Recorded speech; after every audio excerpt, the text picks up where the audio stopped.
Welcome to GK GS with Manish sir. आज 4 दिसंबर 2022 है और आज के जितने भी महत्वपूर्ण करंट अफेयर हैं वो हम इस वीडियो में डिस्कस करेंगे। इस वीडियो का पीडीएफ टेलीग्राम पे मिलेगा और टेलीग्राम का लिंक वीडियो के डिस्क्रिप्शन बॉक्स में है। तो आइए शुरू करते हैं। आज का पहला प्रश्न है अंतर्राष्ट्रीय दिव्यांगजन दिवस कब मनाया जाता है? तो यह मनाया जाता है 3 दिसंबर को। अब इस महीने में और कौन कौन से महत्वपूर्ण दिवस मनाए गए?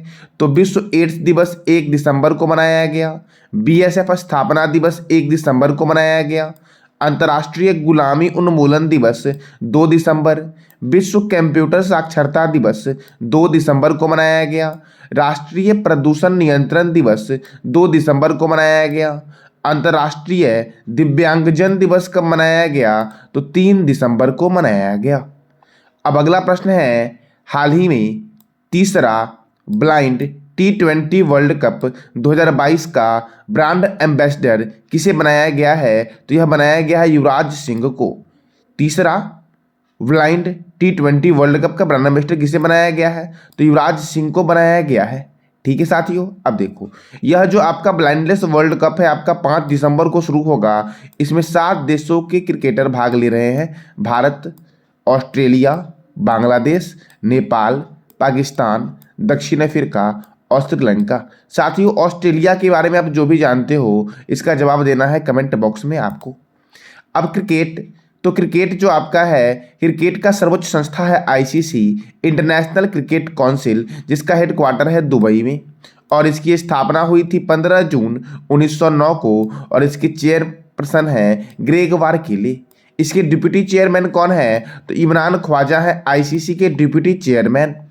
इसके सीईओ कौन है आईसीसी के?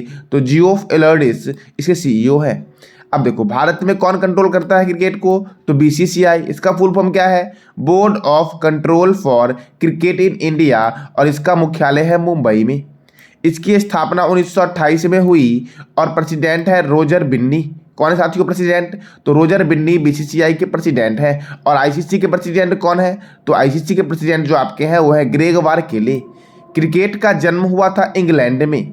दुनिया का पहला क्रिकेट क्लब हैमिल्टन था जिसकी स्थापना हुई थी 1760 में, जबकि दूसरा क्रिकेट क्लब था मैरीलीबोन जिसकी स्थापना हुई थी 1787 में। कब हुई थी? तो 1787 में हुई थी। क्रिकेट का पहला टेस्ट मैच 1877 में मेलबर्न में ऑस्ट्रेलिया और इंग्लैंड के बीच हुआ था। पहला एक दिवसीय मैच मेलबर्न में इंग्लैंड और ऑस्ट्रेलिया के बीच 1971 में हुआ था। कब हुआ था? तो 1971 में पहला एक दिवसीय मैच हुआ था और पहला टेस्ट मैच 1877 में हुआ था। प्रथम वर्ल्ड कप वेस्टइंडीज और ऑस्ट्रेलिया के बीच हुआ था, इंग्लैंड में हुआ था और 1975 में हुआ था। तो साथियों अगर आपसे एग्जाम में क्वेश्चन पूछे कि पहला वर्ल्ड कप कब हुआ था तो 1975 में हुआ था, पहला टेस्ट मैच कब हुआ था 1877 में हुआ था और पहला एक दिवसीय मैच कब हुआ था तो 1971 में पहला एक दिवसीय मैच हुआ था। Ranji trophy, Irani trophy, Vijay Hazare trophy, Moin Uddaula gold cup, कौन सा?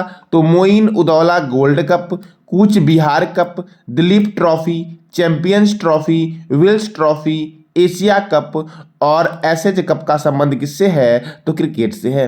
देखो भारत ने पहला वर्ल्ड कप कब जीता? तो 1983 में जीता और इस वर्ल्ड कप का आयोजन हुआ था इंग्लैंड में और भारत ने वेस्टइंडीज को हराकर यह वर्ल्ड कप जीता।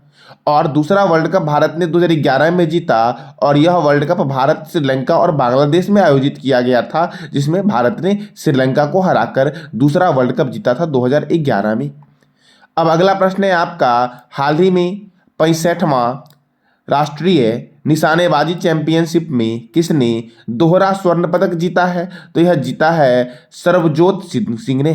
किसे साथियों? सरबजोत सिंह ने 65वां राष्ट्रीय निशानेबाजी चैंपियनशिप में दोहरा स्वर्ण पदक जीता है। अब सरबजोत सिंह ये हरियाणा के हैं। साथियों हरियाणा के मुख्यमंत्री कौन है? हरियाणा के राज्यपाल कौन है? और हरियाणा का कौन कौन सा स्थान रामसर साइट में शामिल है? तो इसका जवाब देना है आपको कमेंट बॉक्स में। ठीक है साथियों, अब देखो इस प्रतियोगिता का आयोजन हो रहा है भोपाल की शूटिंग एकेडमी रेंज में। अब भोपाल तो भोपाल में है राजा भोज अंतर्राष्ट्रीय हवाई अड्डा, और भोपाल जो आपका है, भोपाल में भोजताल लेक है भोपाल में।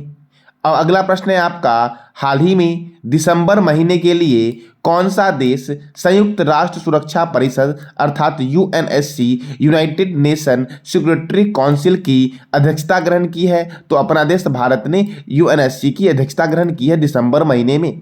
ठीक है साथियों, अब देखो, भारत संयुक्त राष्ट्र सुरक्षा परिषद का अस्थायी सदस्य 1 जनवरी 2021 को बना था और भारत दूसरी बार इसकी अध्यक्षता कर रहा है। सुरक्षा परिषद का कार्य क्या होता है? तो अंतर्राष्ट्रीय शांति और सुरक्षा को बनाए रखना सुरक्षा परिषद का कार्य होता है, इसीलिए इसको दुनिया का पुलिसमैन बोलते हैं। ठीक है साथियों, सुरक्षा परिषद में 15 सदस्य हैं, जिसमें से 5 अस्थायी हैं और 10 अस्थायी हैं, जो प्रत्येक 2 वर्ष में 2/3 चेंज होते हैं। ठीक है साथियों, देखो अब अस्थायी कौन कौन से हैं? तो अमेरिका, रूस, ब्रिटेन, फ्रांस और चीन अस्थायी है, जिन्हें वीटो लगाने का अधिकार है। साथियों, मैं संयुक्त राष्ट्र से एक वीडियो बनाया था जो मैं अपलोड कर दिया हूं, तो वहां से आप देख लेना, क्योंकि आपके एग्जाम के लिए संयुक्त राष्ट्र का टॉपिक जो है वो बहुत ही महत्वपूर्ण है। अब अगला प्रश्न है आपका, brave hearts of Bharat vignettes from Indian history पुस्तक के लेखक कौन है? तो इसके लेखक हैं विक्रम संपत। कौन साथियों? तो Vikram Sampath brave hearts of India vignettes from Indian history पुस्तक के लेखक है साथियों। ठीक है साथियों, अब इस साल में और कौन कौन सी महत्वपूर्ण पुस्तक आई? तो ममता बिहाइंड के लेखक है Jayant Ghoshal, the angels of Kailash के लेखक है सुबीरा प्रसाद। कौन है? तो Subira Prasad. A little boy of India के लेखक है Ruskin Bond. The dollar of 10 trillion dream पुस्तक के लेखक है सुभाष गर्ग।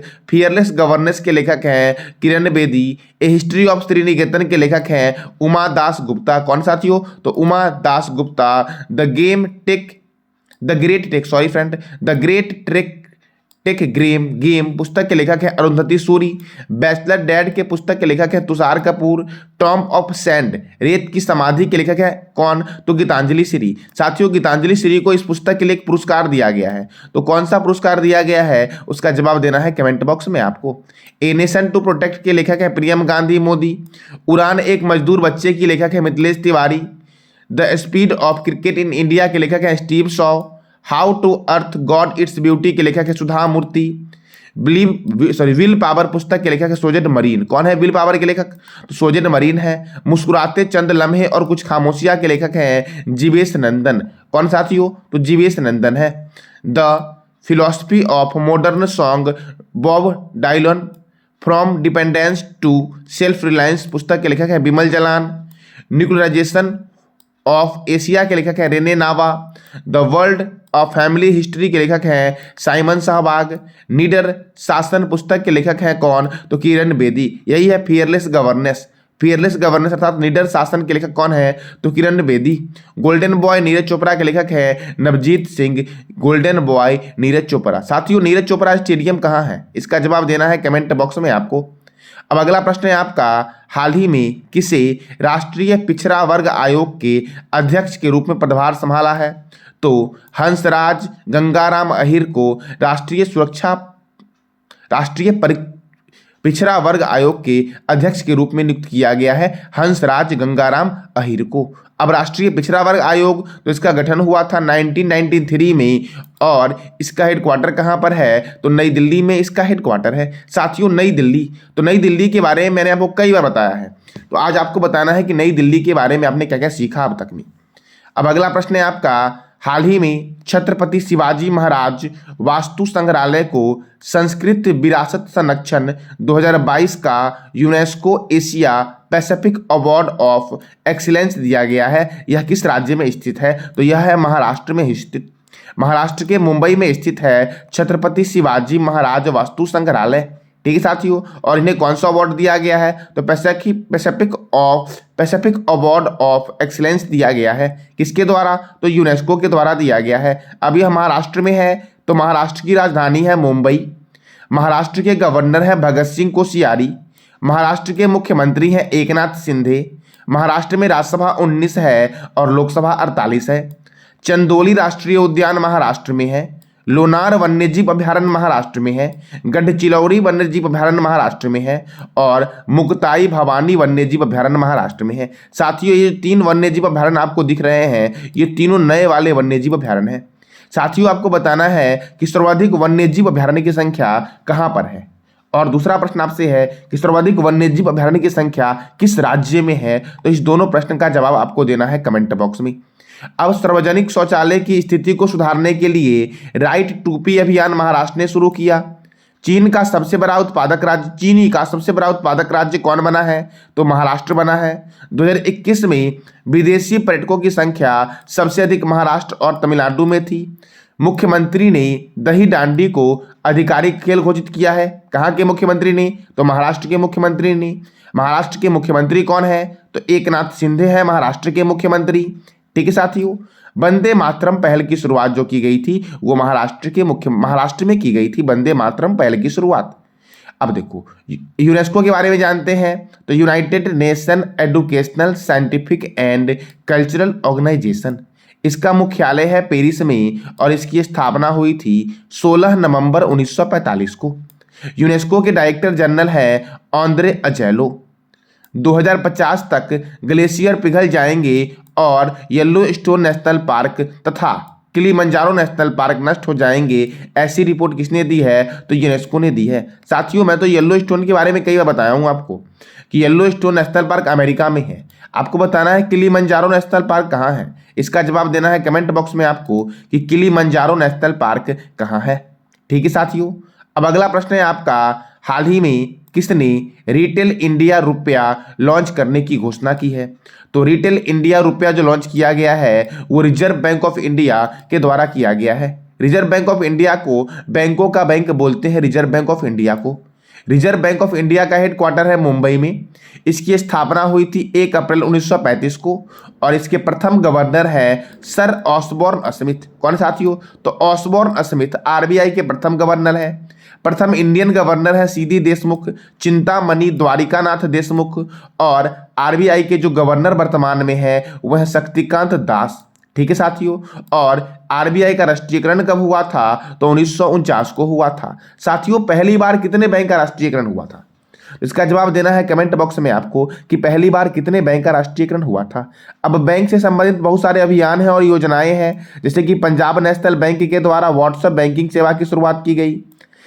कैशबैक कार्ड योजना एसबीआई ने शुरू किया। साथियों, एसबीआई की स्थापना कब हुई और चेयरमैन कौन है। इसका जवाब देना है कमेंट बॉक्स में आपको। जमा योजना उत्सव स्टेट बैंक ऑफ इंडिया ने शुरू किया। बंगाल में भारतीय वीजा केंद्र चलाने की घोषणा एसबीआई ने की। ग्राम सेवा कार्यक्रम की शुरुआत एसबीआई ने की। ग्राहकों की सुविधा के लिए एसएमएस बैंकिंग सुविधा की शुरुआत किसने की। तो एचडीएफसी ने की। साथियों, एचडीएफसी की स्थापना कब हुई थी। गुजरात में बैंक और व्हील्स सेवा की शुरुआत, बैंक ऑन व्हील्स सेवा की शुरुआत एचडीएफसी बैंक ने की। किसान क्रेडिट कार्ड के डिजिटलीकरण की घोषणा यूनियन बैंक ने की। सुरक्षित बैंकिंग प्रथाओं को बढ़ावा देने के लिए बिजल आंटी की शुरुआत एचडीएफसी बैंक ने की और एचडीएफसी बैंक ने ही आपका मुंह बंद रखो अभियान शुरू किया है। एचडीएफसी बैंक ने। ठीक है साथियों, उत्सव अभियान खुशियों का त्यौहार बैंक ऑफ बड़ौदा ने शुरू किया। स्मार्ट वायर सुविधा की शुरुआत आईसीआईसीआई बैंक ने की।